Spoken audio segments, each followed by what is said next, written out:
It's 9:16. In 2021, Frances Haugen went public as the former employee who blew the whistle on Facebook.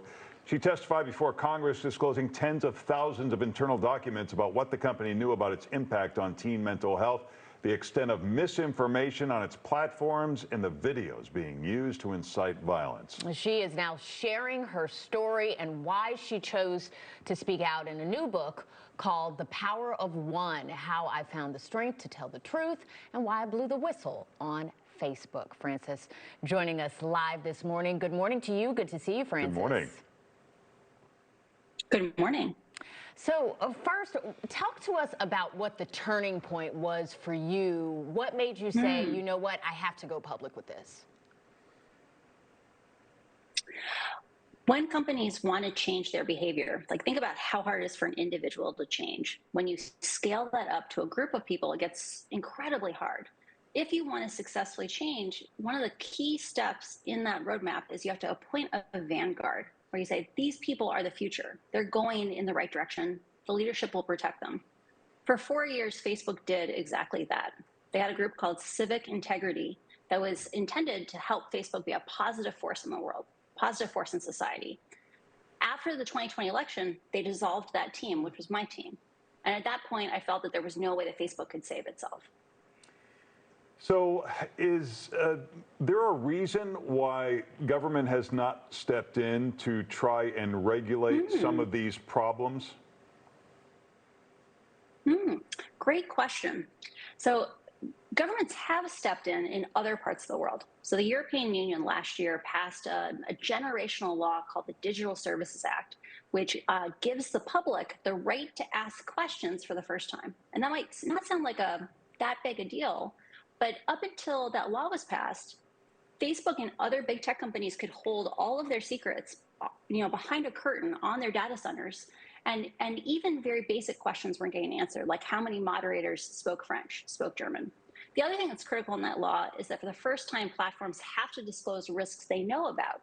I would say probably the most kind of earth-shaking part of what came out in 2021 when I came forward was that Facebook, despite being directly asked by the US Senate, do you have research about children's mental health, refused to disclose anything when they knew they had research indicating that kids felt they were compulsively using the platform, they couldn't control their own usage, and that kids' mental health was being impacted. So having laws like that in places like Europe, where the companies have to disclose risks, that's actually a really, really groundbreaking thing. So Frances, in the United States, I would say the reason we haven't moved as fast is Facebook has spent much more on safety in the United States than they have in places like Europe.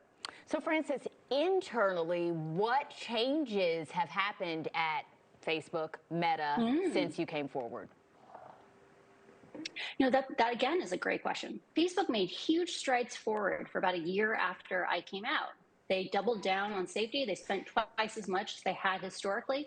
I think they genuinely were trying to respond to the core of my criticism.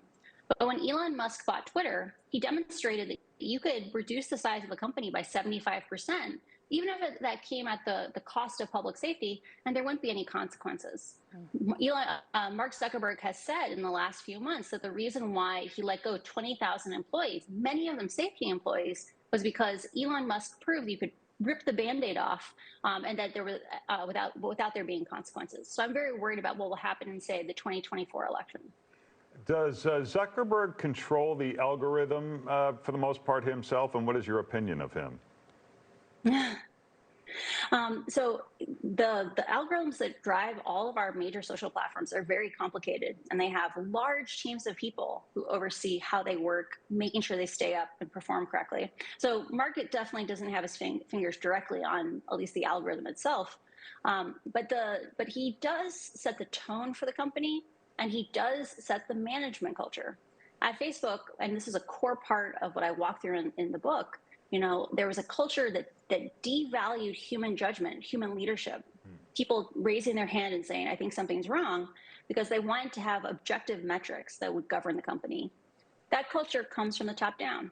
They want to believe that they don't have to have a human in the loop to make these judgment calls. And so I would say that he has a responsibility for a lot of the outcomes that are happening. We've been talking all morning long about this new Threads app. What are your thoughts on Threads and, Meta now taking over another social media platform with the ongoing concerns?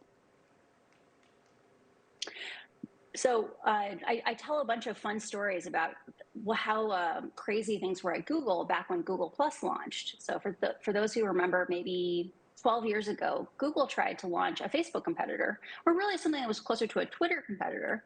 And it was reasonably successful initially, but it grew perhaps too fast. Real social media companies that can endure over time have real organic communities. People feel like I'm going to a place, I know who I'm going to connect with there. The things that I hear over and over again about Threads are you can't, like, at least as of a day or two ago, like you couldn't just listen to people you asked to hear from. It was so chaotic that the algorithm was just throwing things at you. I hope that they don't force it to grow too quickly, because that might actually undermine the ability for Facebook to build their own platform in this space. All right, Frances, thank you for joining us. You can get more at franceshaugen.com or follow her on Twitter. You can check out her site to educate people about social media, beyondthescreen.org. Thank you so much for joining us.